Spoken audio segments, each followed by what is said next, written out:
Hello, friends. Welcome to a new week of devotionals. Hope you had a good weekend. For those of you in the San Gabriel Valley, I hope that you stayed cool or managed to stay cool. It was a beautiful 80 degrees here in Orange County and Fountain Valley for much of the weekend. I'm sorry about that. Today we have Psalm 105, a rather long psalm, some 40 something verses. So I am not going to read it for you. It would take up too much time. But as I've done in the past, inviting you to pause the video and read the psalm yourself if you haven't already done so, and then come back to the video. So this is another psalm of praise, as we have been going through the last couple of those psalms. This one much longer. The previous psalm was psalm of praise for God's creation, and this one is a psalm of praise for God's, the wonderful deeds that he has done for the people that he chose, for the nation of Israel. And in this psalm, the psalmist, it does not attribute it to anybody. There is a recounting of the things that God has done and the people that God has sent to lead the nation of Israel, as a reminder of the things that God has done, the blessings that he has bestowed upon Israel, and the natural response to that would be to praise God. And so he goes back to the promises made to Abraham and Isaac and Jacob, who later became Israel. His name was changed to Israel. And then a mention of Joseph and the story of the beginning of the Exodus. And then, of course, the Exodus story with Moses and Aaron and the plagues that God sent on the Egyptians and the Egyptian king. And then their release, or their, what's the word I'm looking for? Liberation from Egypt and from 400 years of slavery, but then into a desert where there was no food and no water, but yet God provided for them water that the psalmist said flowed like a river in the middle of the desert, and food that he provided for them. Manna isn't specifically mentioned, but he did send quail to them so that they would have meat to eat as well. And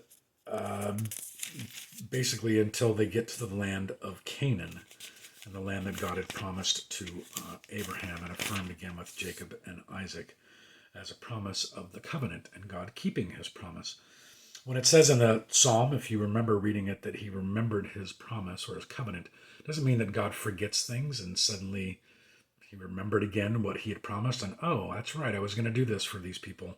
Here, I'll do it again. What that means, almost always in the Old Testament, is that God acted upon the promises that he made. And those promises were land, abundant people, and blessings. So blessings among all of the nations so that they'd bless other people.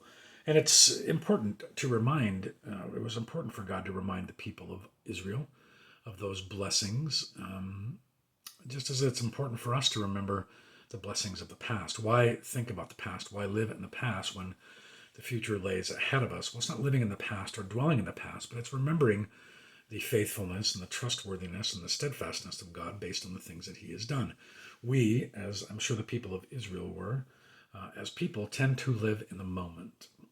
And when things aren't going as well as we'd like them to, or it doesn't seem like we're getting blessings, we tend to forget what God has done in the past, specifically for us, but also for people throughout human history that he has chosen and that have believed in him, the blessings that he has bestowed upon them. We are definitely people of the moment, and it's easy to forget about God when we don't need him, or when things, like I said, aren't going well, or it doesn't seem like we're receiving, or in the midst of the abundance. But that doesn't mean that God isn't present and isn't blessing us. It doesn't mean that the blessings that we have from God aren't ever present, because there are obviously blessings from him that are present throughout our lives, that we often just take for granted, because again, we are people that live in the moment. But when you think back to times in your life when you've gone through difficult periods and God's helped you to get through it, when God sent people into your life to lead you, to guide you, to offer you encouragement, when God has performed miraculous acts and healed or restored you or opened doors of opportunity for you for a job or something else when you've prayed and those prayers have been answered in a way that you had hoped. Those things are always there and they don't go away. And God doesn't ever back out on his promises to us. And so when it's not going our way right now, we wonder, where's God in all of this? And that obviously is forgetting what he has done in the past. It is proof that God is steadfast. God is faithful. God is present.